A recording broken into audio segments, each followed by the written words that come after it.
Good evening, ladies and gentlemen, boys and girls. I'm Rob Silver, and welcome to William Kunis Field here at Ashland High School, more fondly known as the Plateau by the Ashland Clocker Inner Circle.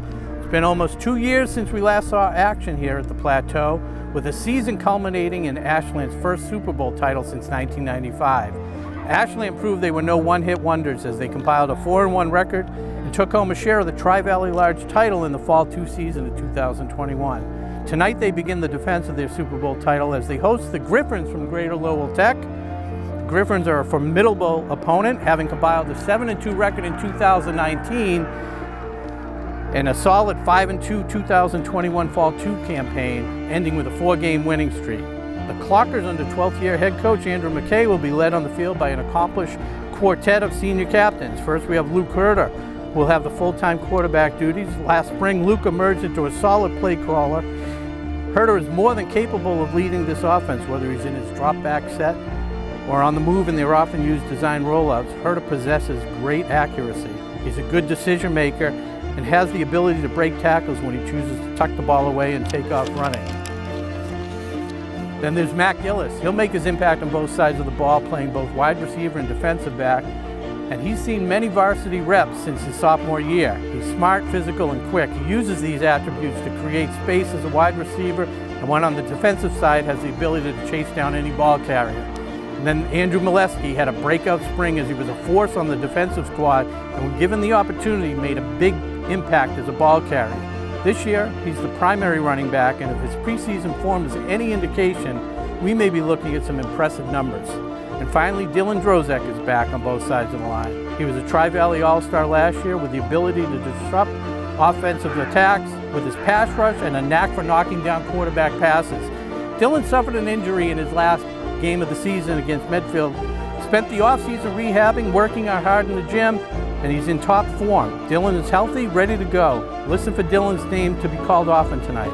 As we know, if the Clockers are going to defend their Super Bowl title, it's going to take a team effort, and they certainly have a strong supporting cast, which we'll talk about during tonight's broadcast. We're just moments away from the opening kickoff, so grab a snack and a cold beverage and settle in for what should be a thrilling start to the 2021 Ashland Clocker football season here on WACA-TV Ashland. We'll be right back after a word from our sponsors.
At Gillette Stadium, Ashland is the Super Bowl champion of Division 6 and the winner of the Aganis Trophy.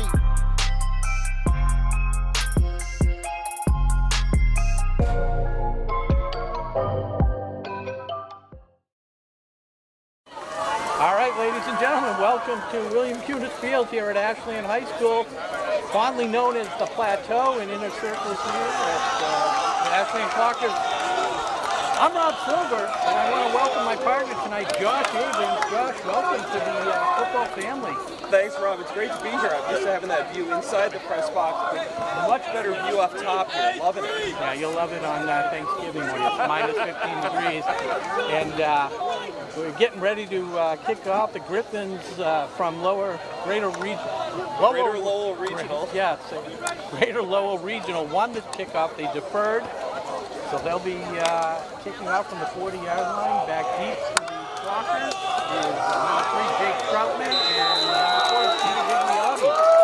And we're underway as the Ashland Clockers look to defend their Super Bowl title. And there's Jason Frasco with the kickoff for the Griffins. Troutman up to grab it. He's got some space, got to avoid one blocker, does so. He's got some room on the sidelines. And a very efficient return up to the 37-yard line. Great run back by Troutman, setting the tone early, and Clockers will take over here. 37, 1st and 10. Beautiful night up here. It's about 67 degrees, a slight breeze. Out of the northwest. Yeah. And just a touch of autumn here tonight. Got the sweatshirt on, got the long sleeve. Rob's got the long sleeves on. But a beautiful fall evening. Not a cloud in the sky over the field as the Clockers start off on offense. And it's Luke Herter taking the snaps with Andrew Molesky. Gets the handoff. Finds some room on the outside. Got some great blocks down the right side, and they've got a 1st down as they approach the 50. Molesky picks up 12 yards, as he's done all preseason. He's just been extremely efficient. Yeah, Rob, you've been scouting this team all the way. You were at the scrimmage against Wellesley the other day? I was, and yeah, I mean, they wasn't all out, but the thing about Molesky that you'll notice is he enjoys the contact. He looks for it, and if there's a pile of players, he'll carry him forward. Just lower that Herter shoulder, right? Decides to keep it. There's another one, keeps the legs churning. Picks up 8 yards. Great 2nd and 3rd effort there by Herter. The pregame little ditty I did, I mentioned that Herter is a very, very intelligent quarterback, makes good decisions, and as accurate as he is with the pass, he's as adept running the ball.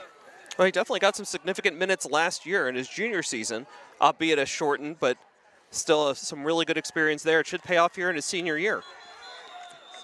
Looks like we've got a timeout on the field.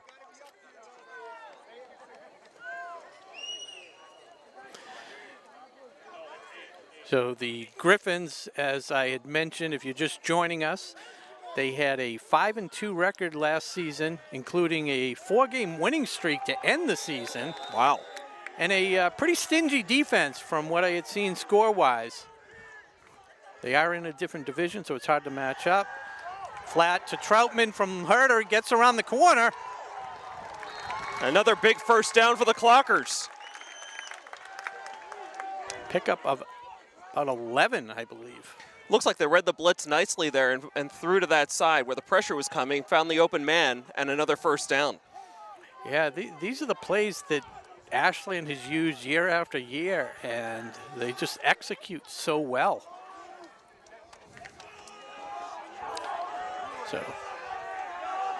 So again, it's Herter with Molesky lined up to his right. Quick pass in the flat again, that's Troutman. They've got some good chemistry going here so far, Rob. Yeah, 6 yards on 1st down, that's not going to hurt you. So nice mix, nice balanced attack so far, Rob. I'd have to say, I mean, mostly passes, but I'm mixing in the run here and there to keep the Griffins honest. So Herter jogs back in with the play from Coach McKay. Looking at 2nd and 4 now from the Griffin 25. Yeah. Top of the screen, that's Max Palin, and down at the bottom is Jake Rimza, and Keegan Weiss lined up to his inside. There's a handoff right up the gut. Let's see where they spot this. I think we've got another 1st down. Yeah, by 5 yards. He picked up 9 there. Nice. Connor Kramer just checking in here for the Clockers. Along with Peter Gigliotti. Gives Molesky a little break. No, that's Rimza coming out. I don't think Molesky needs a break. You said he likes the contact. I think likes the contact. I think the more he runs, the the better he gets, right? Yeah, exactly. They got the Griffins on their heels right now, deep inside the red zone now, 1st and 10. On the 17-yard line. And I we think got a a mix-up, timeout. yeah. A little miscommunication on the play there, so they're going to talk this one over. So let's take a moment here, of course, to thank our sponsors for tonight's broadcast. Yeah, we have Technoplex Flexibles returning this year as a sponsor. They're a globally integrated company focused on developing and manufacturing innovative packaging materials. The Ashland facility over in the clock tower produces packaging for medical devices and essential products to help in the battle to treat and eliminate COVID-19. So we want to welcome them back. And of course, Marathon Deli. Marathon Deli feeding the crew. Can't spell delicious without deli. You're right. You're right. It's a lot harder when I have to do it in my head, but good point. You may not be able to spell delicious even with it, but well, you spotted me the deli, so I appreciate it. I did. So we certainly appreciate Marathon Deli's contributions, feeding the crew, feeding the broadcast team as well. And I did speak with the proprietor, and if the Clockers win on a home game, go in on a Monday or Tuesday and mention the WACA broadcast, and $5 off a $25 order. Nice. The Clockers win on a home game. Okay. So just mention the WACA home game promo. Tell them Rob sent you. You can tell them that, definitely. So okay, back to the action. Gigliotti in motion. Herder keeps it himself right up the middle. He's got some blocks. He's headed for daylight. Taken down by about the 5-yard line, Rob. Yeah. When your safety's making the tackle, that's going to be trouble. And that was Alex Diaz, the junior, bringing down Herder, but not after not after the 12-yard gain. Yeah, it looks like they're going to spot this one about the 6, Rob. And I got to say, I mean, the offensive line so far tonight has been very impressive, and allowing Herder to run what he wants to, completing passes, runs up the middle. The blocking has been phenomenal so far. Yeah, that offensive line looks like we have Leo Bovenschultz. I probably should have looked at that before I attempted to. Sorry, Leo. Hand off to Molesky. Up the middle. Right up the middle. Touchdown! Punches it in. Clockers. First score of the year. Molesky from the 6 goes in. Clockers draw first blood, 6-0. Extra point coming up. Yeah, and you pointed it out. It's that offensive line just overpowering the Griffins there. So coming in to kick the extra point will be John Gillia with Keegan Weiss on the hold. Good snap. Okay, the extra point is good. Clockers up 7-0. 7:30 to go here in the first quarter. So, Rob, as we wait for the ensuing kickoff, can you give us a quick preview? I mean, again, you've seen this team certainly more than I have. What can we look for on defense from the Clockers? Well, the defense is going to be anchored by Dylan Drozek, and just a strong supporting cast. They have a lot of speed. They're very athletic. Connor Kramer, you see, is in there. He's obviously has the height, and Peter Deloria, number 51, the junior. Also on the offensive line. I think they're going to have a lot of trouble. Drozek had a monster year last year in that shortened season. So, yep, some good depth and returning a lot of upperclassmen.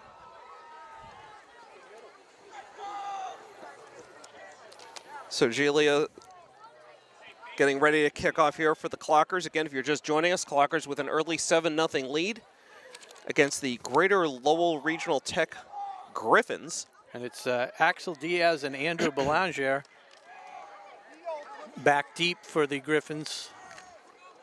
It'll be John Gillia to kick it off.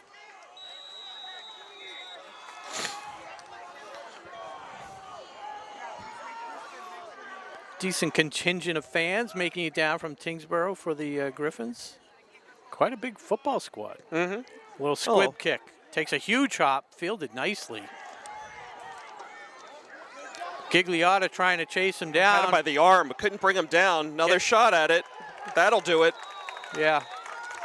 So that one was received by Averin Chipasuth for the Griffins. And I spent a lot of time with the ball, but didn't gain a lot of positive ground there. No, that was a huge play by Gigliotti. Had he not made that contact and enough to slow Slowed him him down. down. Yep. He really had some openings on the outside. So it looks like the Griffins are going to start off around the 31.5, 32-yard line, 1st and 10. Clockers, of course, wearing their classic Clocker blue uniforms, white helmets, white numerals, white pants. New uniforms. New uniforms, and we appreciate it. Much bigger numbers, easier font, much easier to read than the old ones. It looks like the quarterback is Ryan Brissetti. Here's the handoff. The ball carrier got knocked backwards. And a it just fumble. Never had a chance. Looks like a fumble. After the knee was down. Okay. So Griffins will hold on to the ball, but they're moving backwards, 2nd down. Yeah, lost about a half a yard.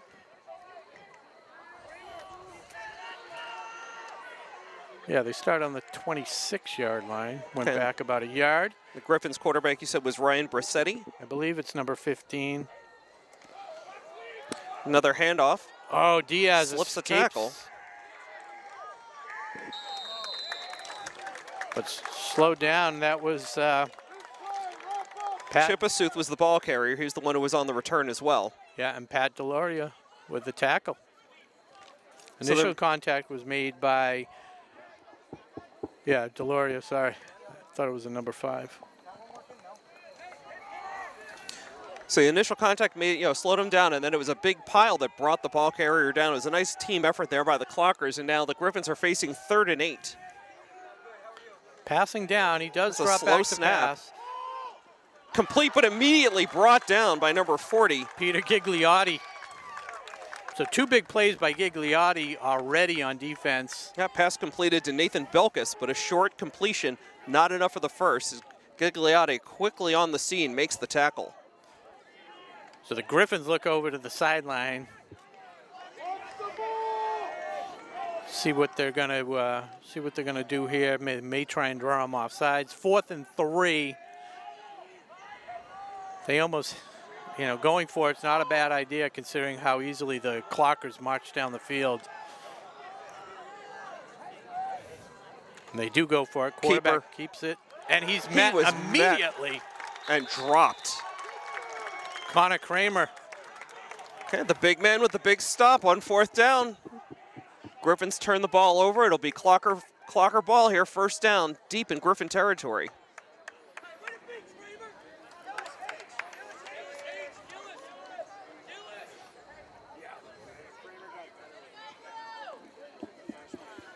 So again, if you're just joining us, Clockers up 7-0, 5:11 to go in the 1st quarter. Who do we have on the crew tonight? I'm Rob Silver, Josh Abrams, Josh, and the rest of the crew. Sure, certainly. We've got Connor Donovan, as always, our old friend Tom Hamilton, Justin O'Brien, and Nick Cunningham rounding it out. And guys, we appreciate all your help, all your hard work getting here early this afternoon, getting everything set up. Now back to the action. Herder under center and shotgun.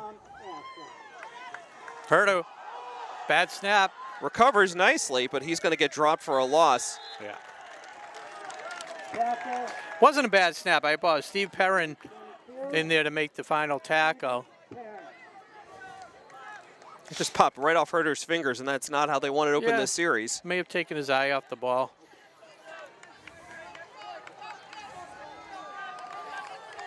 Okay, Matt Gillis just came off. I have to keep an eye on him.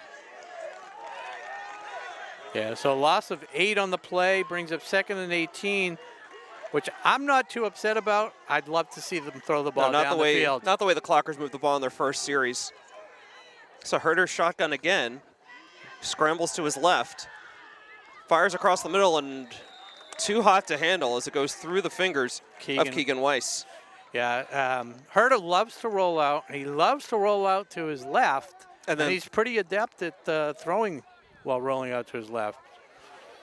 I mean, it's a sharp pass, good spiral, but that can't be the most accurate throw in the world, trying to run to your left and then throw back across the middle. It's kind of there. Just it looks like it just went through his hands. I'm not going to point fingers.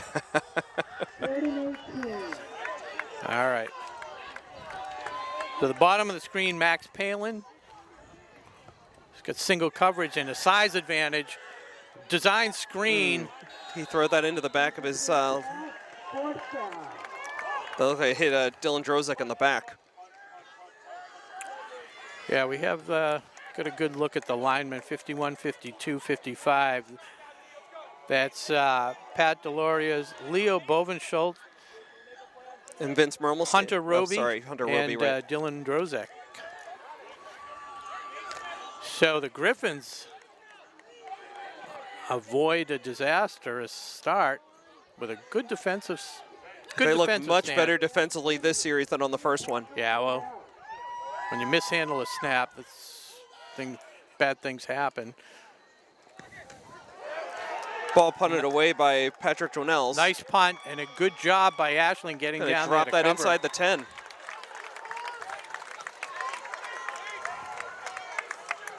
Pat Donnells, the younger brother of Tri-Valley League All-Star Ryan Donnells, who's off at Pace College, sophomore year. Rob, I got to tell you, I mean, it's just great to be back here in a football stadium with fans. I mean, certainly we appreciate having the bigger ratings. You know, more people watching on WACA-TV last year, but it's such better energy here tonight. Oh, We're having, you know, not even a full house, but still a vocal crowd, good energy. I agree 100%. 100%.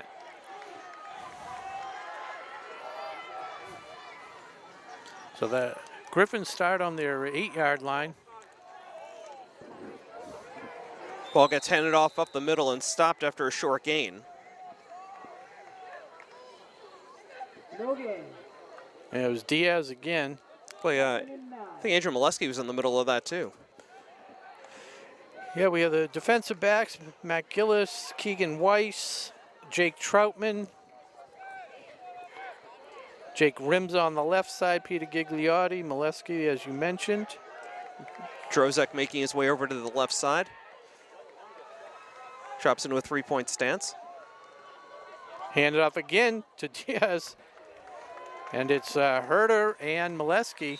Whatever hole was there, it closed up quickly. And again, a small gain here, but it'll bring up third down for the Griffins. Yeah. So it was our backfield taking down their backfield. Third down, 7.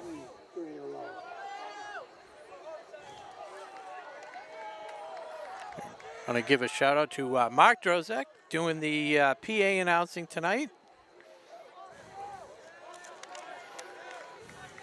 Yeah, he was helping out with PA announcing a couple of years ago as like the spotter. Yes. But he's stepping up to the mic tonight. Agostinelli. Yes. That's right.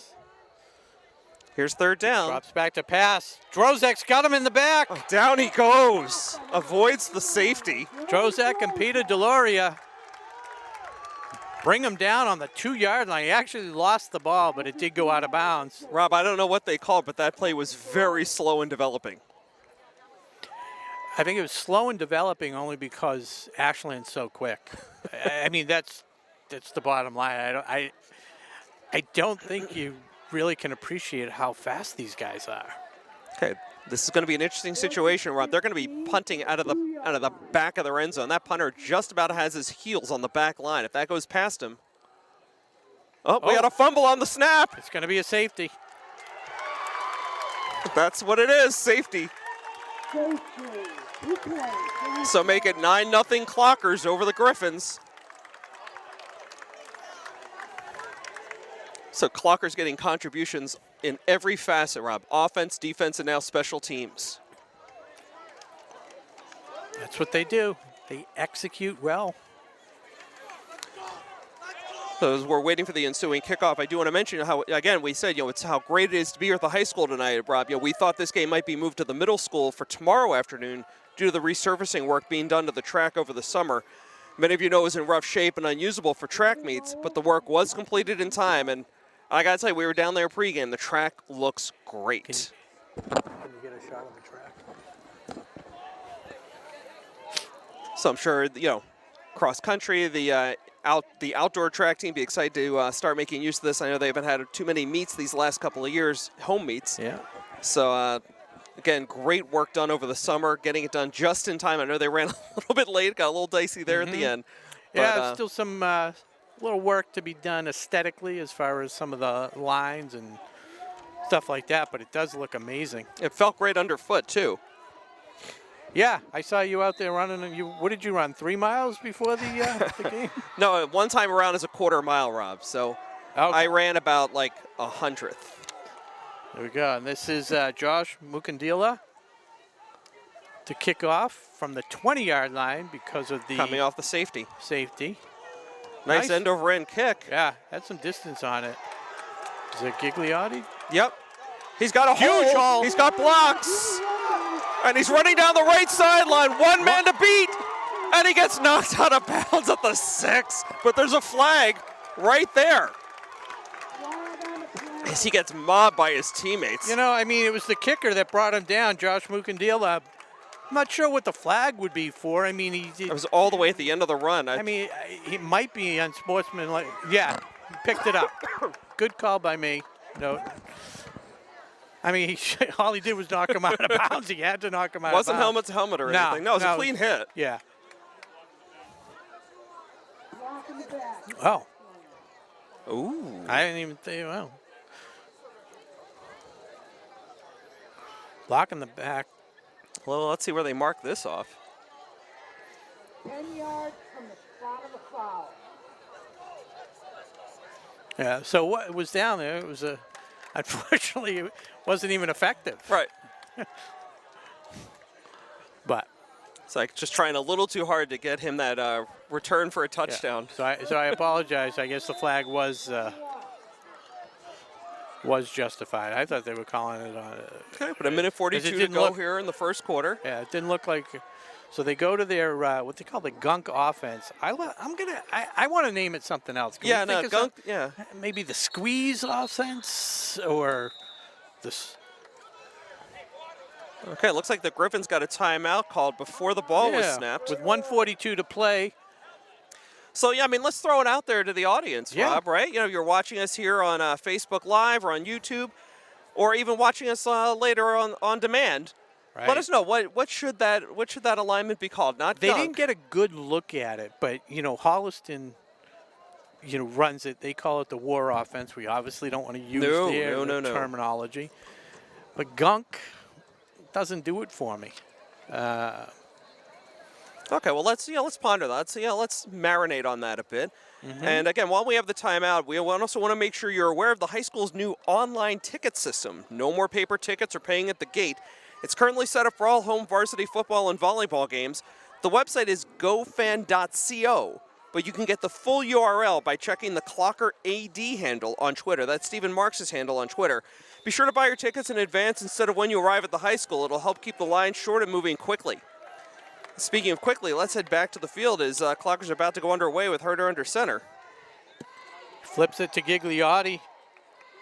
This time he's not really going anywhere. I'm going to get the number, give some credit. There was number 22 for the Griffins. Stephen Perrin, one of the co-captains for the Griffins. 2nd and 9. Maybe we should call that alignment the don't run this alignment. Yeah, that wasn't their most effective play. Easy for me to say. I know it's easy for me to say up here, top of the press box. They've had a lot of success. Sure, but who else is in they're going back to it. So that's Gillis lined up right behind. They can do a lot from there. Yeah, Molesky tried to break it outside, couldn't do it. Looked like he gained the 20. Brought down by number 50. That's Kaiser Zayas. Not Kaiser Sose, right? Not this time. So. About 45 seconds left on the clock here in the first quarter, Rob. Yeah, the Griffins have definitely tightened up on defense. Almost electrified by Ashland's mistake on that snap. Well, I think also, I mean, with Ashland's offensive alignment tightened up, it allowed the Griffins to tighten up as well. But now they're spreading it out here on 3rd and long. Yeah, sometimes it works, sometimes it doesn't. Max Palin split out wide to the right. Molesky in the backfield. Herder back to pass. Looking. He's got time. He throws to the corner. Molesky. Oh, just a little too far from a diving Molesky in the end zone. So this is interesting. It's a 38-yard field goal attempt. Not really any wind. Just a little. Not like it was pregame, right? Definitely the wind has calmed down. Yeah. I think if it was 0 seconds, no time on the clock, they might try it. But percentage-wise, picking up 10 yards or 9 yards is probably a better bet. As he steps back to pass. He's got isolation against... turning one way and then the other. Max Palin just could not find the ball in time. Couldn't pull it down, so the Clocks will turn this one over on downs. With 4.3 seconds left in the first quarter, Clockers up 9-0. Yeah. Got to tip your cap to the Griffins for standing strong there, keeping themselves in the game. Absolutely. So it looked like Peter Gigliotti picked up a nice block there to give Herder a little extra time. But again, Palin turned over the wrong shoulder, or ball wasn't where he was expecting it, and fell short. So this will be the last play of the quarter. And they're spread out wide. And now they drop down to 2 wide receivers, lone man in the backfield. We need a pick. It is a handoff, and he is dropped for a loss. Taken down by number 51, Yep. Patrick Delorier. Patrick Delorius with the stop, and that will do it for the first quarter. After 9, 0, 0. So yeah, with 1 quarter in the books, it's 9-0. You're watching Ashland Clocker football on WACA-TV. We'll be back in a moment. Today's game is brought to you in part by Marathon Deli. Marathon Deli offers a full range of lunch and dinner items for dine-in or catering. Fine cold cuts, cheeses, and meats also available, in addition to specialty wraps such as the Mayflower wrap as well as the Honey Bee wrap. They'll be sure to get your mouth watering. Serving Metro West for over 24 years, give them a call at 508-231-1859 or find them on the web at marathondeli.com. Today's sports coverage on WACA-TV is sponsored in part by Techniplex Flexibles, a globally integrated company focused on developing and manufacturing innovative packaging materials. The Ashland facility produces packaging for medical devices and essential products to help in the battle to treat and eliminate COVID-19. All right, welcome back. We're ready to start the second quarter. If you're just joining us, where have you been? Right, that too, but Game Ashland started at Clockers 7. Home opener. Took the opening kickoff, marched down the field, went up 7-0 after the extra point by John Gillia. And back and forth, a safety made it 9-0, and that's where we stand with the Griffins facing a 2nd and 11 on their own 19-yard line. Already, this game's had a little bit of everything, Rob. And again, we were talking about a little bit earlier, is the Clockers are seeing contributions from every facet of the game, offense, defense, and special teams. Forcing that safety was just a terrific play. Yeah, and even the nice return, the free kick return by Gigliotti, which they could not capitalize on. So Griffins again here, 2nd and 11 to start the second quarter. Varsity just content to hand it off to the running back there, Axel Diaz. And at some point, yeah, and Peter Delorier again with the tackle, but at some point, the Griffins are going to have to throw this ball. And I don't know if that's going to be any better of a result, to be honest with you. So Delorius and Hunter Roby just checked out for the Clockers. I see Connor Kramer. It's always easy to see Connor Kramer out there, but leading the defense along with Dylan Drozek there at the line. So Rob, it looks like they're running a 3-4. Looks like they're not sure what they're running. Timeout Griffins. And it is a big play, though. You know, it's third and 13 deep in their end zone. Like, I'd be curious to see what their net yards are so far tonight for the Griffins. It may not be positive. That's how good the defense has played for Ashland. And they had the sack, which was a loss of they lost about 12, 13 yards on that possession. So, yeah, the Ashland defense doing their job. Absolutely. And while we had the timeout here, Rob, I do want to mention, we were talking about the new online ticket system. I also want to mention, because we stumbled across this, I believe, that those of you used to using the MIAA website or the app to check the Clocker team schedules will discover the scheduling rosters aren't there anymore. So a lot of the MIAA teams, Ashland included, are now using arbiterlive.com. Easiest way to get there, because you're not going to be able to get the spelling just from us talking about it here on the air, but you can get there from the team pages on the Ashland Athletics website. But back to the action. Griffins 3rd and 13 from their own 17. Varsity to pass, dumps it to Axel Diaz. Closest one there was actually Ashland's Jack McGough. Just missed getting a hand, knocking that one down, but it falls incomplete, and that'll bring up 4th and 13 for the Griffins. Yeah, so this is their second punt attempt, and the first one was deep in their end zone. Did not go well. No, I thought they were going to have a long snap. It wound up being a short snap that, again, as you mentioned, led to the safety. So here we go again for the Griffins, trying to punt from deep in their own end. A little better snap, good pursuit. It's not going anywhere. Result. Griffins got the bounce, but Clockers are going to take over here on the Griffin 40, 41 perhaps. 41, a net of 24 yards. So again, Ashland starting with good field position. They've had it all night.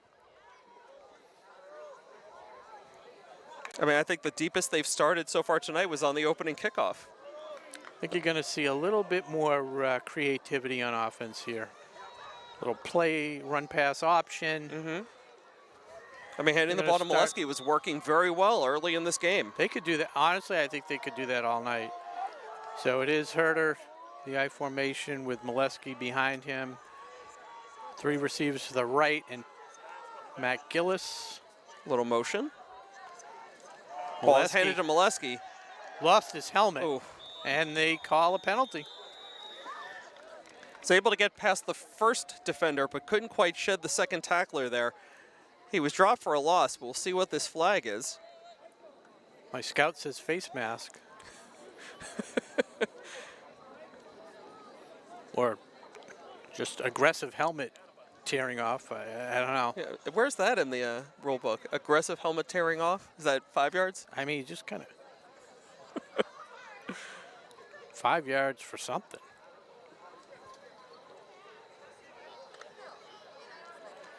Yeah, Clockers broke out of their huddle, but the ball hasn't been spotted yet. So 5 yards was illegal use of the hands. It wasn't. I mean, really, there's. I don't know, but the ball has moved up to the Griffin 31 now.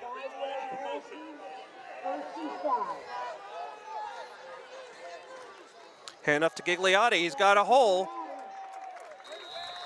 He's close to a first down, Rob. Yeah, it's going to bring up second and about a yard.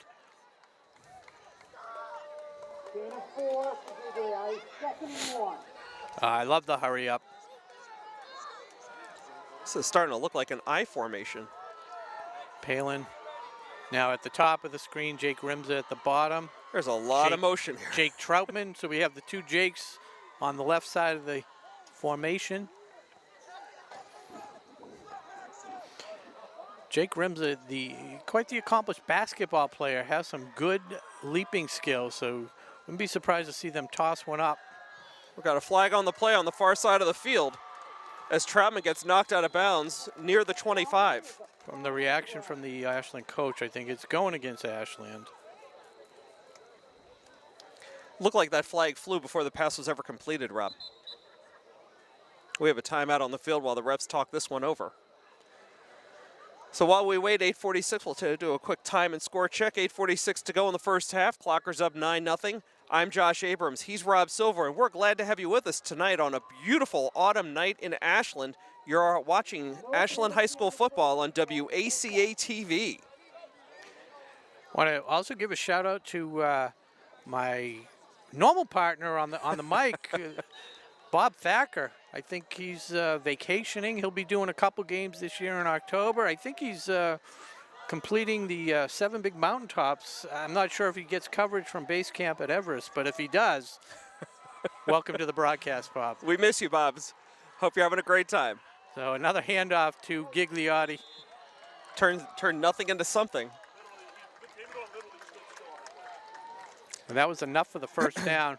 The change will move as it is 1st and 10 on the 24, going with a hurry-up offense. Gillis lined up almost like a fullback here. At some point, I think they have to take advantage of the height mismatch between Palin and whoever.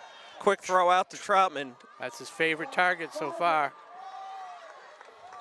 So he picked up about 4 yards on the completion. Okay, I see Gigliotti sprinting off. Nope, they're gonna leave him in. Troutman comes out. Yeah. Along with, looks like, is that Rimza coming yeah, off? Rimza's coming off. So as long as we're doing some shout outs, Rob, I want to wish my younger son, Logan Abrams, an early happy birthday. He's turning 11 tomorrow. Nice. Where you doing Chuck E. Cheese, or what do you got planned? Is that I think not, you're showing not some 11? age, Rob. Even if Chuck E. Cheese was still open around here, we are not Chuck E. Cheese people. Oh, Apex isn't a bad idea. With dinner at Marathon Deli, our sponsor.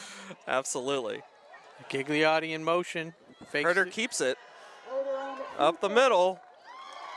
Gets the first down and more, down close to the 10-yard line of the Griffins. And that's what you hope to get out of the jet sweep. Is a little misdirection. Keeps everybody guessing. And Herder's only going to get better at that as far as, you know, what's the word? Disguising the handoff is what I was looking. So first and 10 here. They do have an opportunity for another first down. 1st and 10 for the Clockers. Gigliotti in motion again, but he gets it this time, right? Up the middle, but he gets hit hard as he crosses the 9. 5 yards. There is enough room for a first down. So it looks like the ball spotted at the 7 here. 2nd and 6 for the Clockers. So Weiss and Gigliotti come out.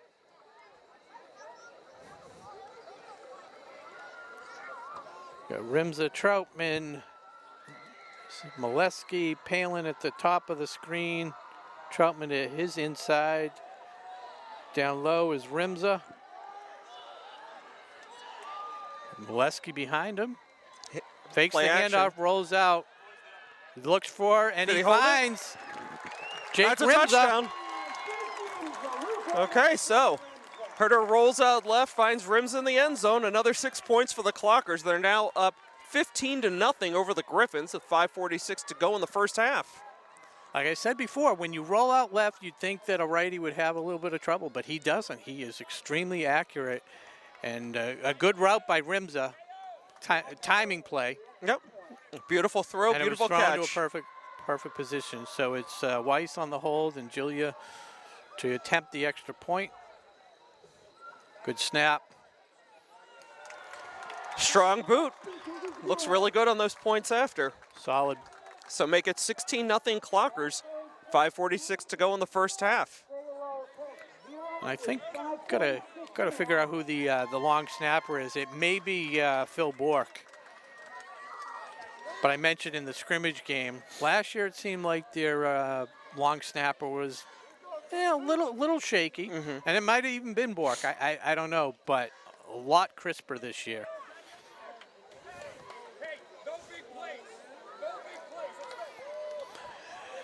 So 5:46 to go here in the first half. It's 16-0. The Clockers dominating right now. You could just hear the Ashland coaches right here at midfield screaming, right? No big plays, no big plays, hyping up that defense. You know, don't take your foot off the gas right now. They're up 16-0, been dominant on both sides of the ball so far tonight, but this is not the time to slow down or to let up. Make sure the Griffins remember the night they played the Clockers. Did I screw that up anymore? Yeah. It's all good. It's all good. It's our first game of the season too, Rob. Yeah. I can't use that again. Julia to kick off. It's a much longer kick That this could time. go out of bounds. And does. And that will give them, I think, at the 40 is where they spot it. Ball kicked out of bounds. Greater Lowell gets the ball at the 35. Well, we'll see. Somebody says 35, PA. And it is the 35. That's actually not a bad strategy. Considering where some of the kicks end up, kick it out of bounds every time. Especially when you play a team like Holliston. 35's bad starting field Explosive, position yep. for them. So,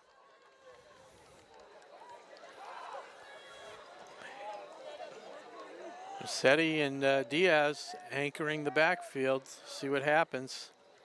Oh, left, Yeah, he left left early. early. Only because he was on our side of the field. It was that easy to pick up. Yeah. So that was number 88 for the Griffins. Looks like Nestle Sainville. He just wanted us to call his name. Sure, 6'1" senior for the Griffins. 5-yard penalty. So they're kicking out of bounds like it's just paying off more and more, Rob, as ball went out of bounds around the 20, and now it's back to the 30. Yeah. So, I got to tell you, I'm looking at Stephen Marks walking across midfield, and he must not be listening to the same weather reports that we are. Look at that guy in a polo shirt and shorts. well, when you work as hard as he does. He is the hardest working man in Ashland I athletics. think he's still sweating right now. I did see his wife Jamie and his children here in the stands earlier tonight. Great to see their dad in action.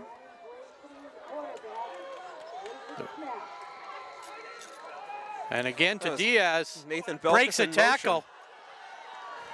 And that's their biggest gain of the night, Rob. That's probably, what, Pick a up 17-yard? 17-yard pickup. Was able to avoid that one tackle on the outside. And I guess that's why they keep going back to the run. Well, it's got to work sooner or later, right? Just the odds?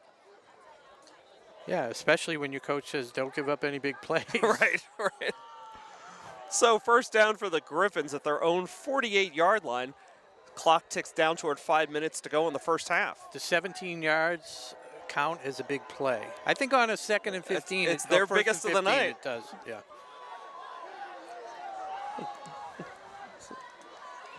So again, and there's a ball's loose. I think the Clockers have it. I see Molesky, I believe. was in on that. It is, in fact, a turnover. I saw it looked like Jake Troutman may have caused that fumble, Rob. It looked like he was right in the vicinity of the ball when they finally untangled Couldn't tell. everybody. The guy got hit quick. I couldn't tell if it was All I saw was an Troutman, arm. Kramer. I saw an arm come over his shoulder, and the next thing you know, the ball was on the ground.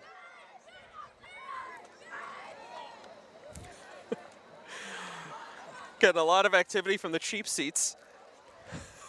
Yeah. A lot of kids up there behind the fence, behind us. So the Clockers take over again in Griffin territory. Great field position again for them. 48-yard line. Plenty of time to go here in the first half. Lining up again with Molesky in the backfield. And now that's Max Palin on our side. He's got Carter him. rolls out. He had him. And Palin Manages to hold on to it. bobbled it I twice. think he took his eyes off the ball, and He was so wide open. he really was. But he finally had his body angled the right way.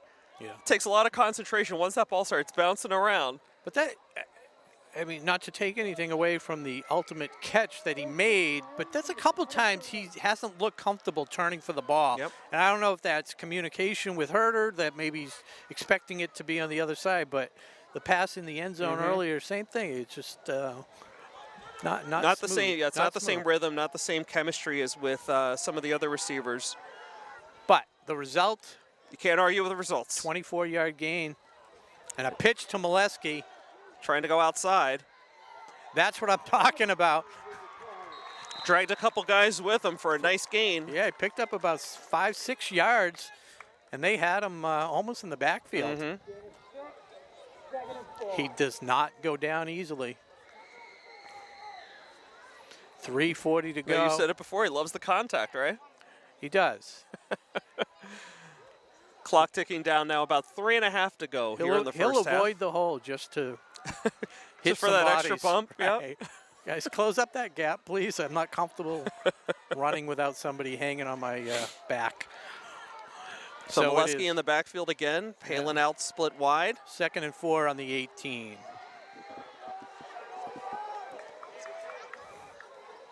Fakes the handoff. Across the middle to Wide the big open to target. Kramer. First down. 1st and goal for the Clockers. Big catch across the middle. 13 yards and Kramer's first catch of the year. What a target to be able to throw with that, cutting across the middle, right? Once they start getting on the same page, that's going to be a pretty tough combo to defend. Not to take anything away from the Griffins, but the size advantage on almost every matchup is just way in the Clockers' favor. Gigliotti waltzes the into middle. the end zone. He was through before the Griffins even knew what hit him. He burst through the line and he was in the end zone that fast. So touchdown Clockers. It makes it 22-0 with 2.5 to go in the first half. The cheerleaders doing their 22 push-ups? What's the deal here? 23 with the extra I point. think they're waiting for the extra point. And it is Philip Bork handling the snap duties. Once again, Keegan Weiss on the hold, and John Gillia attempt the extra point. Here we go. It's down. That one is good. He is kicking extra points like it's kickoffs. Not phased by the Griffin. There was one Griffin that snuck into the backfield. Almost there, but it is good. Yep, 23-0 favor of the Clockers. And a really, the scoring is just across the board, Rob. There's no one guy tonight, right? Molesky, Gigliotti, Palin, not Palin, but Rimza. Palin had a big catch, right? Rimza. Yeah. And of course, special teams chipping in with that safety back in the first quarter. So I kind of figured 2 touchdown advantage for the Clockers when I was setting Setting the line, yeah. Setting the line. Lowell, Nathan Delphi, and Andrew Bowling. Had the total at 42. We'll see, because I know depending on how the game progresses, Coach McKay will certainly want to put in some of the other players once he's comfortable. There's a nice kick by Gillia, and that makes it to the end zone for a touchback. Kid's got some leg. He does. You don't see the touchback often, and that was not a wind-aided touchdown either. That was. No, he had plenty of leg on that one. Gets him an emphatic high five from Peter Gigliotti on his way back to the sideline. Yeah, we're going to have to, Josh and I, we're going to try and start next week, Clocker Talk, bring you the sports wrap-up on a weekly basis, sprinkle in a few interviews with some of the coaches and players. Sure. Cover all the fall sports right here on WACA-TV. Check your local listings for times and dates. Drop back to pass. Goes deep. For the sideline. Cleanly defended, and they almost took out our camera and Tom Hamilton. And they did. Tom's okay. He's got a big smile on his face, but he's backing up now. And that was Keegan Weiss on the defense, and that was Nestle Sainville. All 8s on that play, by the way. 88 covered by 8. Did Tom get an assist on that play? I don't know, but that's going to make that has got to be scary. The highlight. I'd love to see that footage. Thumbs up from Tom. He's okay. Second and 10 for the Griffins at their own 20. Rossetti calling out the play. There's a Pitches flag on to the near Silva. side here. That play went nowhere. I'd be curious. It looked like Rossetti, the quarterback, flinched a little bit. Like when he called for the ball, and like in the pros, like you would get called for a false start on that. So I would be curious to see what this call is. Trying to induce the offsides. Yeah. Yep. So 2:18 to play. False start. Second and 15. So I mean, I didn't see the line very much. It was the quarterback that drew my eye, but we'll see. I don't know who they wound up calling that false start on. But regardless, a 5-yard loss for the Griffins. It's 2nd and 15 at their own 15. 2 minutes in the half.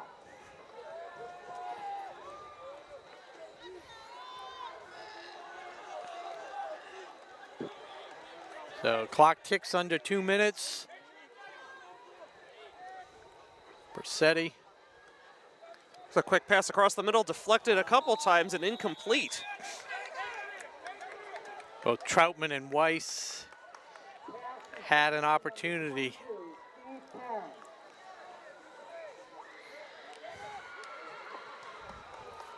Stops the clock. 3rd and 15.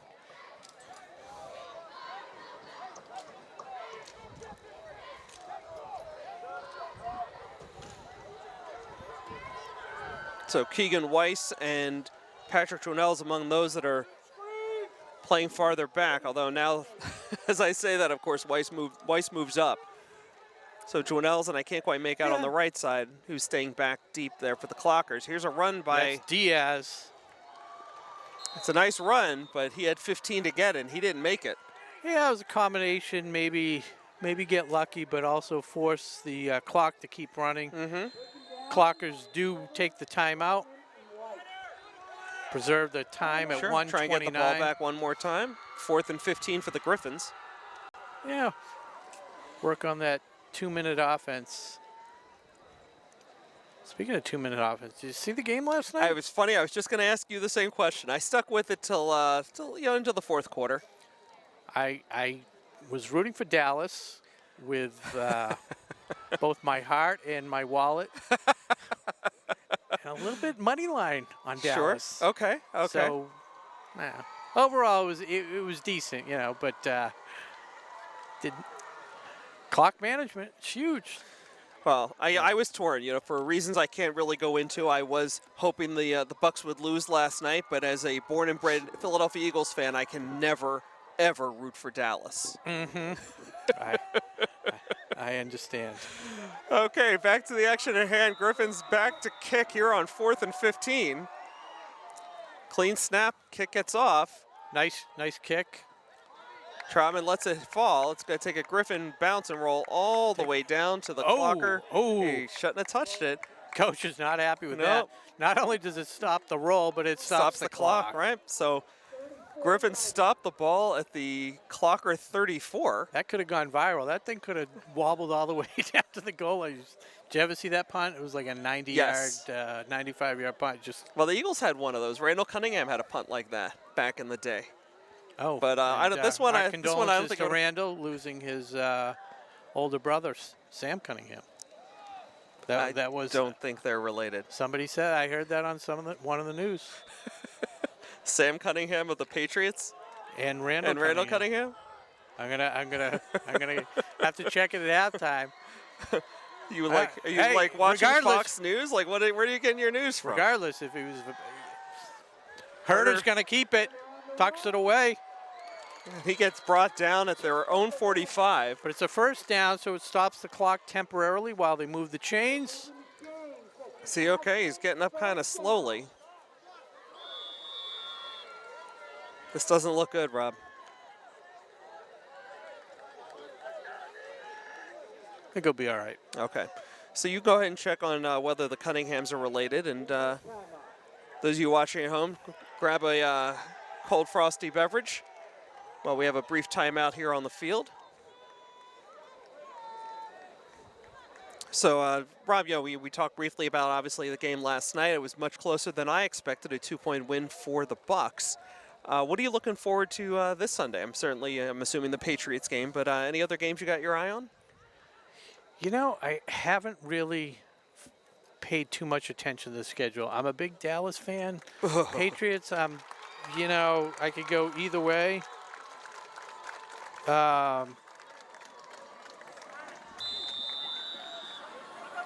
Oh, huh. Oh.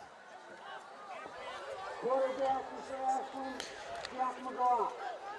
Okay, I And stand Herder will corrected. come out and Jack McGough into the game. If you remember, Jack McGough taking in the touchdown in that exciting Medfield game last year from the 1-yard line on a 4th down. The Griffins got a timeout called before the ball was snapped. And we did get confirmation, so the condolences were. Yes, they were legitimate and well earned. Yeah. I was surprised when I saw the Sam Cunningham leading rusher in Patriots history, just over 5,000 yards. They've never really had anybody stick around. Like that dominant ball carrier for like a long- career. exactly. And nowadays it's less and less, you know. Who am I thinking? What running back am I thinking of from like 80s, 90s? I think Curtis. Who wound up with the Jets. Yes, exactly. Yeah. Like I would have thought he'd have had a lot of yards for the Pats, but he didn't spend his whole career with them. Yeah, exactly.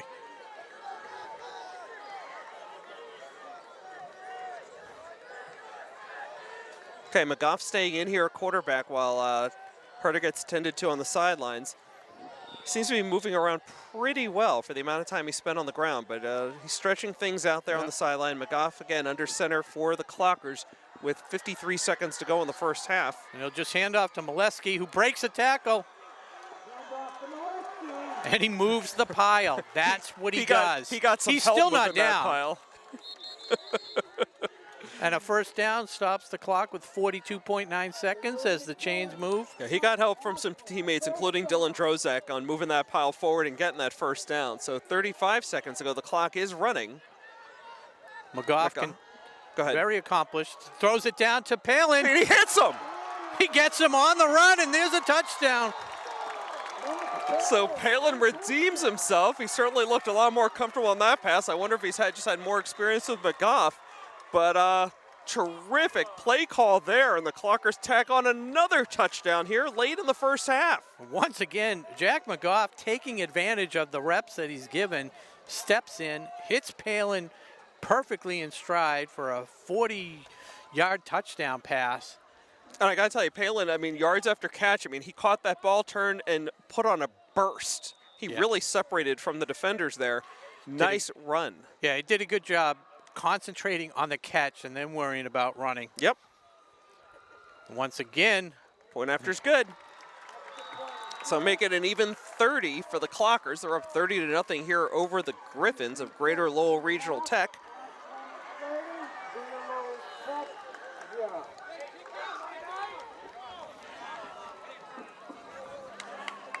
So we'll keep an eye on the sidelines at Luke Herder, but there's no need for him to even come back into the game. Yeah, no need tonight. to push anything here. McGough is comfortable. The Clockers have a comfortable lead. Again, don't want to take the foot off the gas. Yeah, and they also have Pat Dornells, who pretty adept at running the offense. They're little less skilled with the accuracy, but can run the ball and run it well.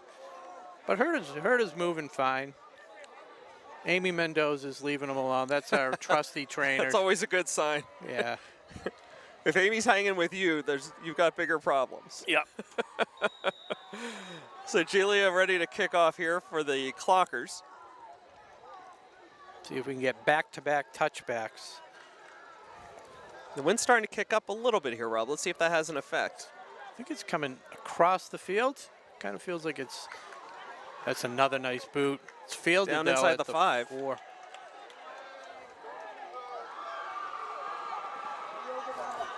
Wow, nice cut there, but he gets brought down. So Nathan Belkis on the carry on the return. So just 12.7 seconds to go here for the Griffins. Wouldn't be surprised if they take a knee here, Rob. That's just what they're expecting. Nobody expects the Spanish Inquisition. Is that what you're saying?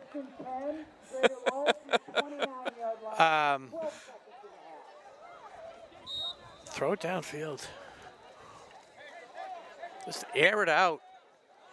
Number 88 is itching to catch a pass, although he's on the sidelines, so that wouldn't be good. But We got some like undersized receivers split out wide here to the near side. And they do hand off up it the middle. Met at the line, going nowhere. At the bottom there on the first hit was number 19, Jack McGough. So doing on both sides of the ball, Rob.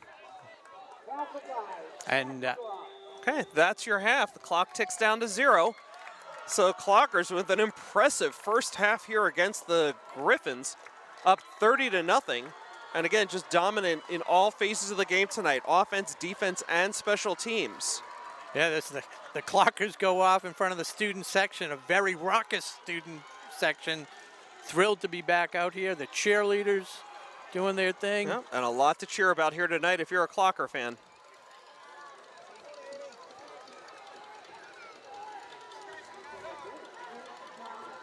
So they head back to the locker room. So we're going to take a break here. It's, like we said, 30-0, opening night. I'm Rob Silver, Josh Abrams for WACA-TV Ashland. We'll be back in a moment. Today's game is brought to you in part by Marathon Deli. Marathon Deli offers a full range of lunch and dinner items for dine-in or catering. Fine cold cuts, cheeses, and meats also available, in addition to specialty wraps such as the Mayflower wrap as well as the Honey Bee wrap. They'll be sure to get your mouth watering. Serving Metro West for over 24 years, give them a call at 508-231-1859 or find them on the web at marathondeli.com.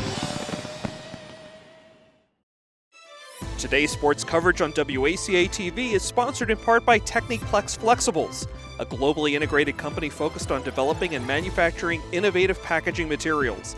The Ashland facility produces packaging for medical devices and essential products to help in the battle to treat and eliminate COVID-19. And welcome back to Friday Night Lights. It's Friday Night High School Football, Ashland, Massachusetts. I'm Josh Abrams, joined by Rob Silver. And in case you missed it, a great first half for the Clockers, Rob. It really was. The Clockers receiving the kickoff. They marched right down, went out to a quick 7-0 lead on about 6 or 7 plays, but they picked up about 10, 12 yards each At a play. clip, yep. Yeah, and really looked like they were going to roll over the Griffins, and then a little bit back and forth, and then the Griffins kind of looked like they showed up, but then the floodgates opened in the after the safety, 9-0. Had 3 scores in the was it 3 scores in the second quarter? Yep.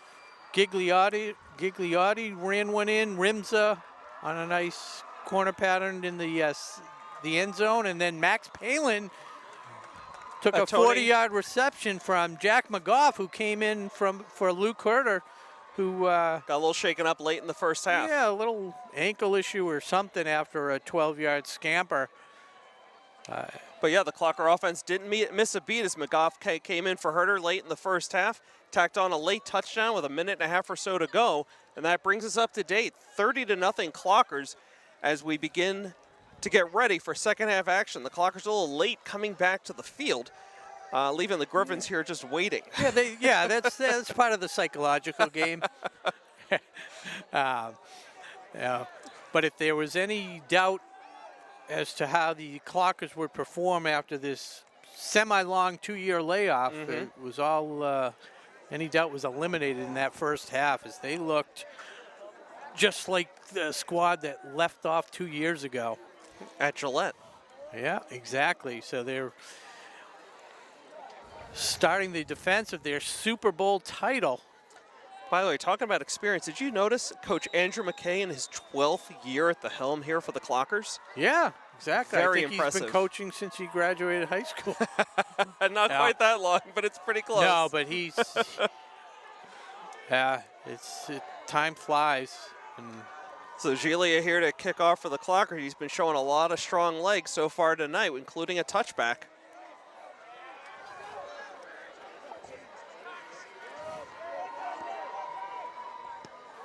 A nice long end-over-end kick gathered in inside the 5 and dropped. Recovered at the 1, and here we go. Oh, he got hit hard.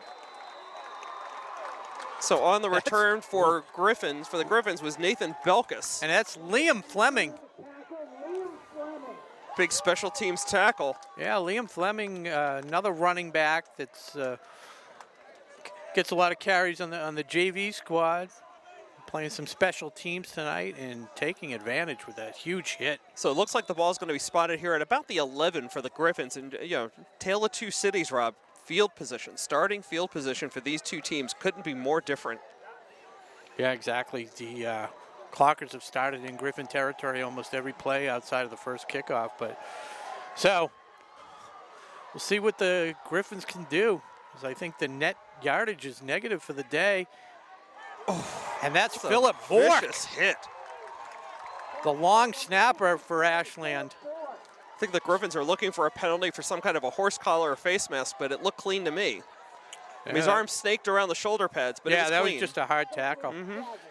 Like I said, they just match up. They're so much bigger. So I noticed, by the way, before that last play, Herter warming up like he's going back in here on the sideline. So we'll see. We'll have to keep an eye on that one. Yeah, maybe he'll get one set of, one possession, and he should probably be warming up with Palin so they can get on the same page. So here we go, 2nd and 7 now at the 15. And again, it's 14. Bracetti. He's got a different running back. Handoff again. And hit hard again, this time by number 53. That's Vincent Mermelstein. I think it was number 52. It was 52. Okay, well, I will stand corrected. Yeah. It's an easier name to pronounce. Right, exactly. Leo Bobenschulte. And again, our apologies if we're not quite getting that one right, but yeah. Hopefully we get Vince into the game so I can actually call his name appropriately. But a pickup of 3 or 4 there. We'll bring up a 3rd and 6 here for the Griffins. As the wind picks up a little bit, coming across the field. Hands off to the player in motion. Does get to the corner. So that was again number 3, Nathan Velkus. He was the one, he was on the return. He's touched the ball a couple of times in this series. And he looks like he's so fast, but because of the size, it's deceiving. He's listed at 5'6", 140, Rob. Huh. I'm 5'6", 1. I can't You used to be 5'6"? I used to be in the ones as well. Time doesn't wait for any of us. So back to punt. Is that number 22, who's been doing the kicking, Steve Perrin? And he is standing inside his own 5. Clean snap, gets the kickoff. Troutman's going to run away from this one and just let it roll as it goes. It actually tapped the side. It tapped the sideline and then came back in bounds. Comes to a stop at the Clocker 46. So the Clockers will take over here on downs. Well, on the kickoff, I should say, on the punt. So about 8:21 to go here in the 3rd quarter. Clockers up 30-0, and I'm scanning the sideline, looking to see which quarterback's going to go out here for the Clockers. Yeah, Herta wanted to go out, but they said no. They said no, so they said no. So it's Pat Dwinells that looks like is going to get the call. I'm seeing Luis Miranda. First time I've said his name tonight. He's going to be out there for the Clockers. Yeah. It's our PA announcer. Mark correctly identifies Dwinell as the quarterback now here to start the 2nd half. Yeah, and actually Ashland has made wholesale changes all around. So it's Pat Dwinells, and lined up next to him is Gigliotti, one of the a shaky handoff, actually. Gigliotti did a good job to actually secure that ball as it almost snuck a little out. Bit of a miscommunication there. Yeah. Whether he was supposed to hold on to that or if that was going to be a fake. But he did gain the 50. The ball's just over into Griffin territory yet again tonight. The Clockers are looking at the scoreboard says 2nd and 11. And Gigliotti comes out, and Liam Fleming, who we were just talking about, who made the nice big play on special teams, a very accomplished running back as well. If he can take advantage of his playing time, trip receivers to the right. And that ball is mishandled. The Griffins cover it. That's Griffin ball. Recovered on the just on the Clocker side of the 50. Yeah, and that's Steve Perrin. Called his name a lot tonight for the Griffins. One of the senior captains, and Gonna spot the ball at about the 48 of the Clockers here, 1st and 10 for the Griffins. Best field position of the night. Yep, 6:58 to go here in the third quarter. And as much as Coach McKay wants to get the second string in there, he will not be happy with that. First string, possession. second string, you gotta play fundamentals. A mishandled snap on the first play, and then a fumble snap on the second one. So Okay, back Rossetti to pass. drops back Going to pass. long. Ball falls harmlessly incomplete. It was Michael Diaz on the coverage there on the corner. And had Rossetti looked a little bit around the field, he had his receiver on the left side wide open. Diaz on the coverage never actually, I don't think he ever saw the ball, but he smartly turned his head so he couldn't get called for pass interference. Yeah. Yep. Threw his hands up, just. At least be a distraction running down the sideline. They Yep. kind of blew the coverage in the center of the field to the left. Okay, 2nd and 10 here for the Griffins, the Clocker 48. I'm going to try it again. Design screen. And McGough read that one. McGough was almost like the second wave of that blitz. I mean, the Clockers brought the house there. Griffins picked up the blitz nicely, read it the whole way. Quick drop pass, like you called, a kind of a screen. Yeah, it was a design screen, and the key to that is you have to pick up, you have to just make one block. You had 3 defenders running down the field, but they didn't pick anybody up. I've seen both quarterbacks tonight doing a nice job on those blitzes about throwing into the rush. You know, that's where the open man's going to be. So 3rd and 10 here for the Griffins. Man in motion. Delay handoff. Gets to the outside. A shoestring tackle by number 7, John Giglia. That was Kevin Diaz on the run. So Giglia doing it with the foot and the hand. Shoestring tackle. That'll bring up 4th down here for the Griffins.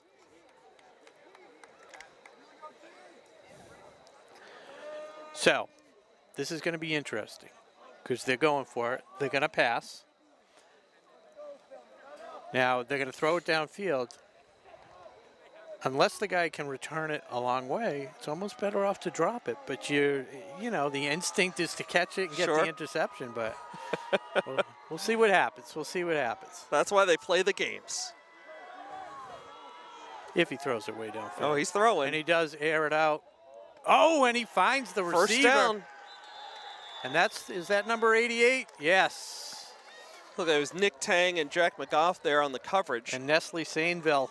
One of them fell down. That's what allowed that man to be that open. Makes the play. It's, again, one of their longer pass completions of the night. Yeah. And the Griffins have new life here, a new set of downs. 1st and 10 at the Clocker 35 with 4:28 to go in the third quarter. And hey, good pass by Ryan Brissetti. Got to give him credit. To recognize terrific play. The open play. Couple Ashland alumni on the sidelines, Jeff Dolloway and Sean Harding. Good to see them back. Rolling left. He's going to got a man wide open. That's cuts it back across the middle for a nice gain, and he's close to a 1st down. Once again, that's Captain Steve Perrin. Crusoe called his name a lot. Definitely playing a solid game in all facets. So it looks like he came up just a bit short of the 1st down. The way they're spotting it looks like it's going to be 2nd and 8. 2nd and 1, maybe? Oh, sorry, 2nd and, yeah. I was doing the math backwards. I was thinking 2nd and 2, but 2nd and 1. That's, that's why we have 2 people here. I'm going to leave the math to you, Rob. Thank you. All right. So Sainville down at the bottom of the screen, number 88, seems to be the favorite target when he throws. That's Diaz getting the handoff. And he's dragged down by Liam Fleming and Jack McGough, but not before he gets the 1st down. Only needed 2, got 3. So definitely their most prolonged drive of the night for the Griffins. But again, they are down 30-0 here with 3 minutes to go in the third quarter.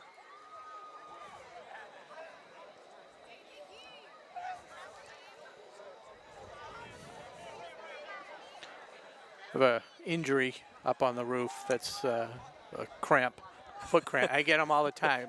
Rub some dirt on it. I think it's the high altitude. Is that I it? think. And that's the other Diaz getting the handoff. He got hit early, but still managed to turn that into a nice gain. Yeah, ultimately brought down by Gillis.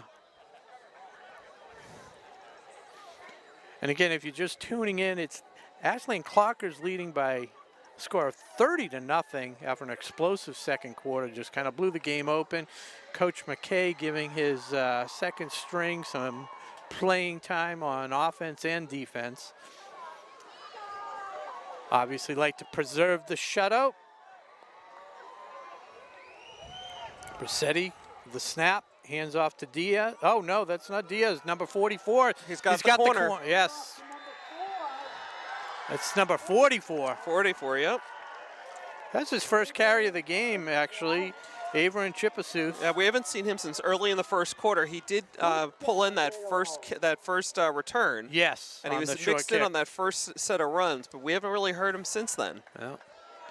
But he caught the corner there, went in for the touchdown, and the Griffins are on the board, lining up for an extra point.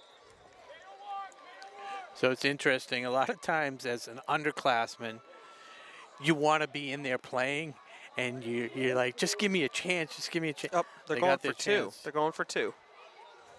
Say, got Bracetti in there behind under center. Gonna He's take it himself. And he is in. He made it. Okay, so that makes the score 30-8 now for the Clockers. 1:54 to go in the third quarter. Ashland 30, Lowell Griffin. So it gives them something to work on, shows them where they are. Absolutely.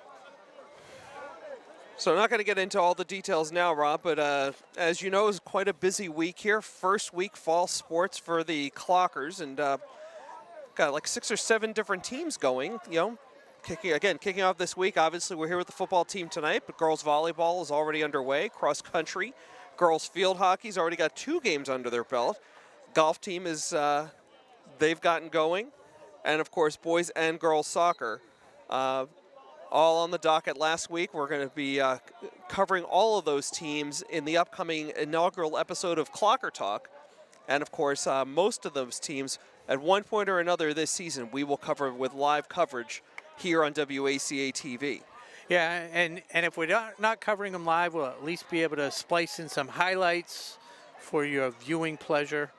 And it should be a lot of fun. Like we said, we'll try and talk to some of the coaches, some of the players, and see what else we can do to keep everybody engaged. And we'll throw it open to you, our audience, as well. You know, if you've got an athlete, whether at the high school level or even younger, middle school, elementary, if you've got a future clocker you want to profile, send us a note, clockertalk@wacatv.com. Yeah, exactly. We have our own email now. It's official. We've made it. We have to share it, but we'll still feel I don't mind sharing email with you. No.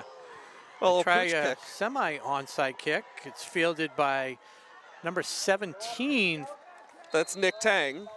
Nick Tang, the third baseman on the Ashland Legion squad, I believe. Okay. I'll tell you, catching a bouncing football like that isn't that easy. He made a nice play there to field it cleanly. Right, that's why he plays third base. He's got the soft hands. Used to play in the hot corner. Yeah. And see Jake Caveney jogging in here to join the lineup, as well as Patrick Twinells. And we haven't thanked our sponsors enough. Not but once nearly again, enough. Technoplex Flexibles, Technoplex Go will thank you for your sponsorship in all the sports. And Marathon Deli, feeding the crew tonight, feeding us always, feeding all of Ashland. There's the handoff. There's a lot going on there. I have a lot of deception. I had a little trouble picking that one up, but it was a short gain there. It looked like number 26, Jason Crispin, his first carry. Yeah. Looked like he picks up two or three. I'm looking at the field marker. What did you go with tonight at Marathon Deli? I went with one of the standbys, the hummus chicken. Oh yeah, that's one. You know I like that I one. went spicy peanut Thai wrap with the spicy peanut sauce. That's one of my favorites. I really like that one. It's just I know I'm going to be at the game and I'm not going to be able to get to it right away, and it's going to go cold. I'd rather have the hummus chicken. So exactly. So Pat Dwinell's looking over to the sideline, positioning Crispin. Yep, in the backfield. Hands it to Crispin again, and he's met immediately. Drop for a loss. It's number 50 for the Griffins. They defended that like they knew it was coming. He was just crushed in the backfield. And speaking of crush, I have a grape crush. I like to work that in. I know. I was going to ask. Grape crush, courtesy of Marathon Deli. That'll help quench the heat off of the Thai chicken. Little trivia for you, Marathon Deli trivia. As we come to the end of the third quarter, we're going to take a break. You're watching WACA-TV, Ashland, Clocker Football, Rob Silver, Josh Abrams. We'll be back in a moment after a word from our sponsors. Today's game is brought to you in part by Marathon Deli. Marathon Deli offers a full range of lunch and dinner items for dine-in or catering. Fine cold cuts, cheeses, and meats also available, in addition to specialty wraps such as the Mayflower wrap, as well as the Honey Bee wrap. They'll be sure to get your mouth watering. Serving Metro West for over 24 years, give them a call at 508-231-1859 or find them on the web at marathondeli.com.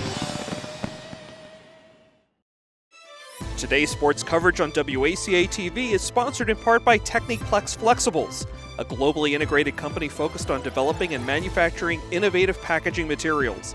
The Ashland facility produces packaging for medical devices and essential products to help in the battle to treat and eliminate COVID-19. And we're back here, ready to kick off ready to start the fourth quarter. Ashland Clockers possessing the ball on their own 39-yard line, leading the Greater Lowell Griffins by a score of 30-8. Griffins rushing back onto the field. Have the second stringers in for Ashland. Clock not set. Nope. Clock's at zeros. The referee, good job. Alertly noticed that.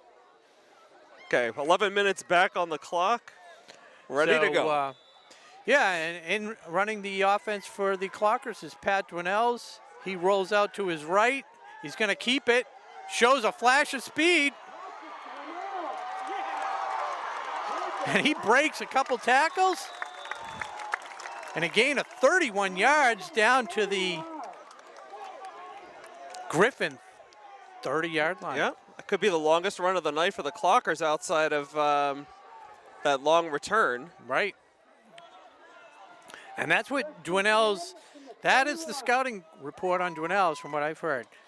He's got that speed. He has to work on his accuracy as a passer, but he's got the legs. Very, very skilled runner. Picked up a lot of nice blocks. There was a lot of open space for him to run there. And he likes to run. Sometimes he looks too much for the run as opposed to other things. But he doesn't look for contact like Molesky, right? Right. And he's got Liam Fleming, who gets the handoff in the backfield, breaks it outside. One block, cuts it to the corner, and that's another 20-yard chunk for Liam Fleming. He gets knocked out down around the 10, and I was getting a little worried. I was watching Jake Caveney on that play. I was getting worried he was going to get called for holding. I saw the same thing, especially because the Griffin defender got turned around, but it was more on his own merit. But he had that hand out there, and it's just waiting for a ref to see it. So, not saying he got away with one, but I'm glad there was no whistle. Mm-hmm. So, about 9.5 to go here in the game. Clockers up 30-8, and now first and goal at the 10. And they bring in Crispin as the running back. Cam Antoniuk is in there as well. Crispin gets the handoff. Up the middle, back to the line of scrimmage, no gain, maybe a half a yard. Yeah, like kind of a late second effort there. We'll see where they spot this one. Quick Marathon Deli trivia. How many different wraps do they have on the menu? My goodness. I'm a big Baskin-Robbins fan, so I'm going to go with 31. Not bad. 34 different wraps. 34. I should have said Doc Holliday. Roy Halladay was 34. Yeah. So 34 different wraps. You know how many different paninis they have? 15. 23. But at least we're playing Price is Right rules because I'm getting close without going over. Yeah. Oh, you did well. Okay. You did well. Dwinells to Crispin. Finds a hole. Rode a couple of nice blocks there. He's down inside the 5 now. Yeah. Total of 7 yards. Cam Antonia gets get called upon to run in here Yeah. as Crispin comes off. So 3rd and goal on the 3-yard line. And it's Jake Caveney in the lineup as well. Yep. And He and Dwinells are getting the last of the coaching before they rejoin the huddle. I'm guessing they're just going to pound it in, or attempt to pound it in. Okay. Nothing fancy, just 3rd and goal. you know, hard-nosed football. You're up 30-8. They've had the line most of the night. Dwinell keeps it, and he's into in for the end touch. zone. Yep. Like he does. So You can afford to run that play when your offensive line is manhandling. I mean, they've just been dominant all night long. Those holes have been there throughout the night, not just for Dwinells. Right. Anybody who's been back there. Yeah, so that puts the total points at 44. So we may lose a few viewers now, but coming in for the extra point again, John Gillia, perfect on the night so far, 4 for 4.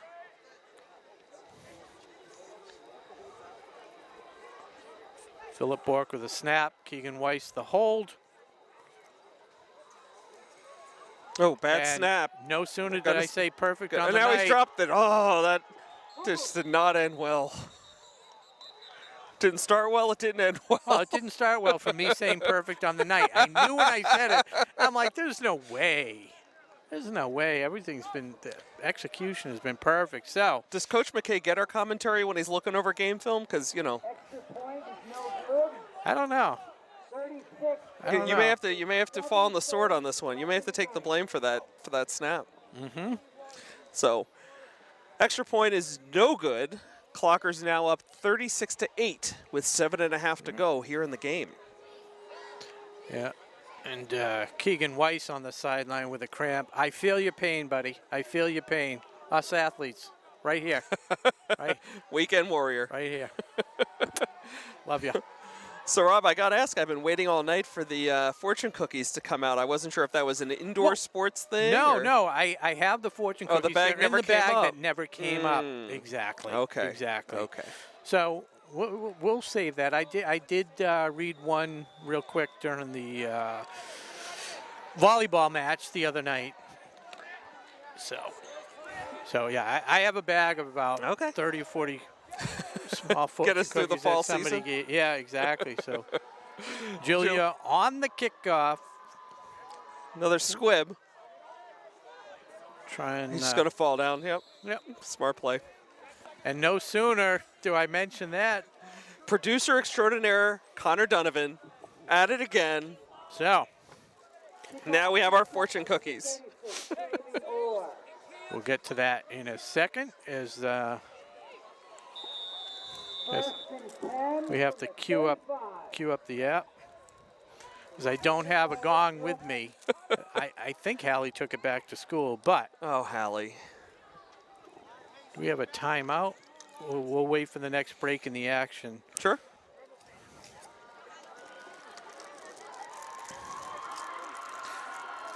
Looks like we have a new quarterback in here for the Griffins. This looks like number 9 to me, but I don't have a believe 9 it. on the roster. And it goes to Diaz on the handoff. He's getting The some other yards. Diaz. Yeah, good job. That was Kevin Diaz. Yeah, there's Kevin and Alex. Yeah, and they're both 5'9". Axel. Axel, Kevin and excuse me. Axel. They're Yeah. both 5'9". Hard to tell them apart, just, you know, and they're both wearing single digits. First down, Greater Lowell, ball at the 46. And I have to mention my buddy. It's great to see him back on the sidelines. Owen Lovely, wearing his infamous Gronkowski shirt. And He's always there to cheer on the team and part of the coaching staff. It's just great seeing Owen.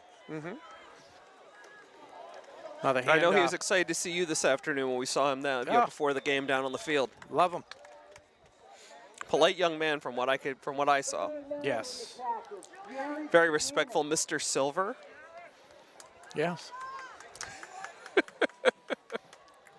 Although the coaches call me Mr. Silver as well. Well, they're younger than you. Again, it's just, I think it's a sign of I respect. Get that. I know. Actually, Coach McKay calls me Sir, which is kind of a nice endearment. I like that one. You know what? We saw Coach Zakili before the game. What did he call me? Chase's dad. Yeah, there you go. I couldn't even rate him Mr. Abrams. Well, he was so thrilled to finally meet you. Well, I appreciate it. He had some very nice words to say about Chase. So it's you're always good to hear it. Get unexpected praise of your children. So. Yeah.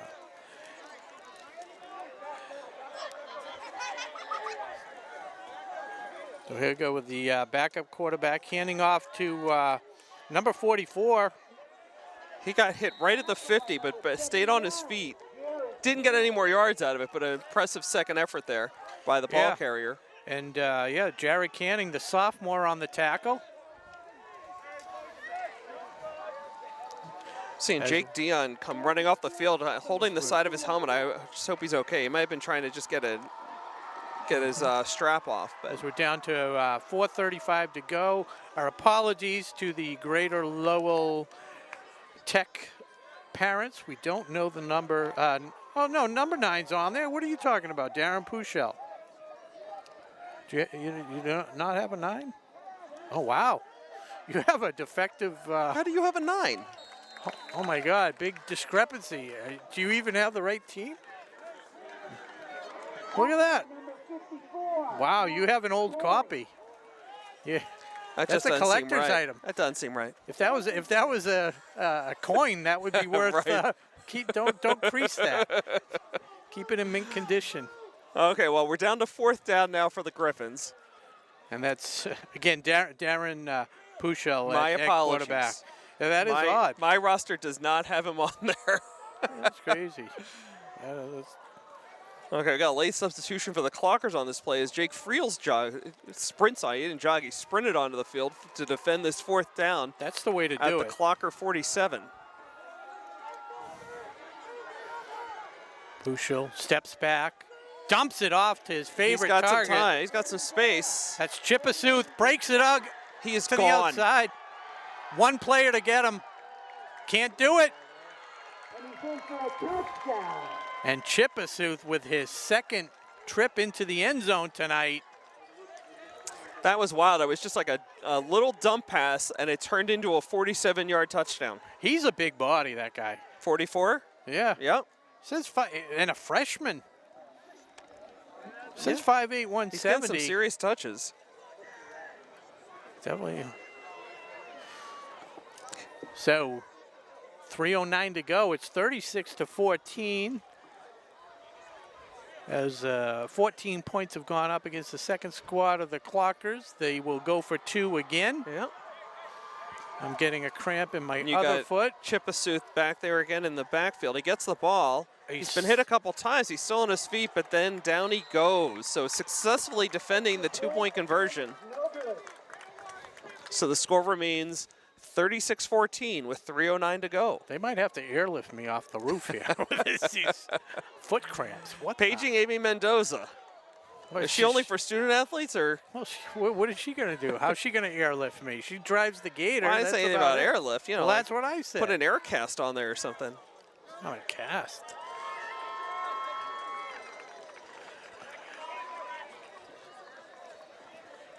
So with 3:09 to go, the Griffins will kick off, probably attempt another onside kick. This game well in hand, though, for the Clockers. From the opening kickoff. Yep. You know, they've been dominating throughout the game, all facets of the game. And just a great home opener. Yeah. Again, great to have the fans back here, to the cheerleaders. Just a terrific energy here on the field tonight. The weather cooperated. You couldn't ask for better weather tonight. Not too hot, not too cold. Yeah, and we hope you're enjoying the broadcast. We want to thank our crew again, Nick Cunningham, Justin O'Brien, Connor Donovan, and down on the field, right in the middle of everything, Tom Hamilton went down once. He took a shot. He took one for the team there. Yeah. But, yeah, all smiles. He's in good shape. He's okay. Is back to receive the kick for Ashland is number 6, Louis Miranda, and is that 16? Pat Dwinells? Is that? Yeah, I'll say that's 16, yep. So again, just week 1 here of the fall 2021 season here on WACA-TV. Yeah, look for these up men though, because I'm guessing they're gonna try and kick it short. Yeah. Oh, that deflect off somebody up. Yeah, but picked up by the Clockers. And down, yeah, just nice, safe, right to the ground. Yeah, smart. Yeah. Smart football, that's number 28. As the PA announces Cam it, Antoniak.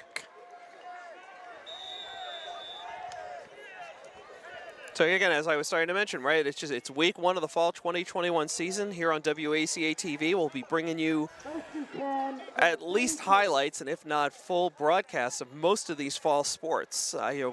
Golf, cross country, those are a little harder to broadcast. We'll be narrating some highlights along the way throughout the season. We're looking forward to the kickoff of the new Clocker Talk show with Rob and myself, and certainly for you, Clocker Nation, if you have any ideas for stories or folks that we should be profiling, yeah, send them on in. You can send us an email at clockertalk@wacatv.com. You can hit us up on Twitter. I'm at Josh D. Abrams. He's at The Silver Lining on Twitter. And good sportsmanship there as Herter comes back in the game. I thought it was Herter. Yeah, Herter's out there. Yeah, just to take the knee in the victory formation. They're just going to run out the clock here. I agree. It's some good sportsmanship. There's no need to run up the score here. That's one of my biggest pet peeves is wide open games or end of the half, and they're trying to do something that's pointless, and the only thing that's going to come of it. And with that, yeah, it's a non-division game. As we run out the last minute 43 seconds, what would a broadcast with Rob Silver be without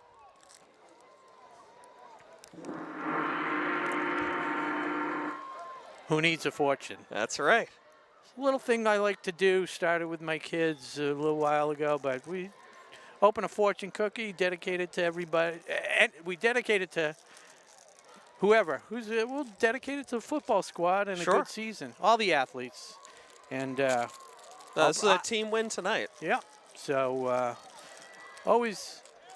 everybody can always use a fortune. So I'll open the cookie. I'll have my trusted side partner, sidekick there, Josh Abrams, read it the first time. Okay, here we go. The one you love is closer than you think. As I step away from the guy reading it. Once again, the one you love is closer than you think. Yeah, not right next to you, but closer than you think. Exactly. It's meant to be literal.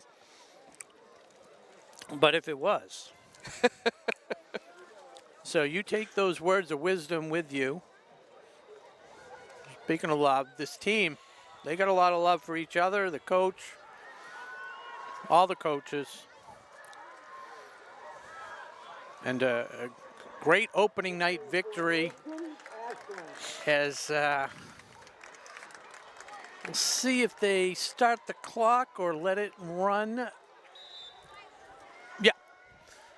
Good job by the refs to not start the clock, the play clock until it tipped under 40 seconds. So again, lots of love tonight. A lot of new season, new track, new football uniforms, and now a new undefeated season to start. 1-0. Yeah. You got to start somewhere. A nice opening night victory here for the Clockers over the Greater Lowell Regional Tech Griffins. 3, 2, 1, and that's the ball game. Ashland Clockers, 36, Griffins 13. So, quick rundown of the scoring. As we mentioned, the Clockers took the opening kickoff, marched right down the field to go up extra point good 7-0. Griffins struggled a little bit after a safety, 9-0, back and forth. And then the Clockers just found their groove in the second quarter and blew it open. After the opening touchdown by Molesky, it was Gigliotta, Rimza, and Palin scoring.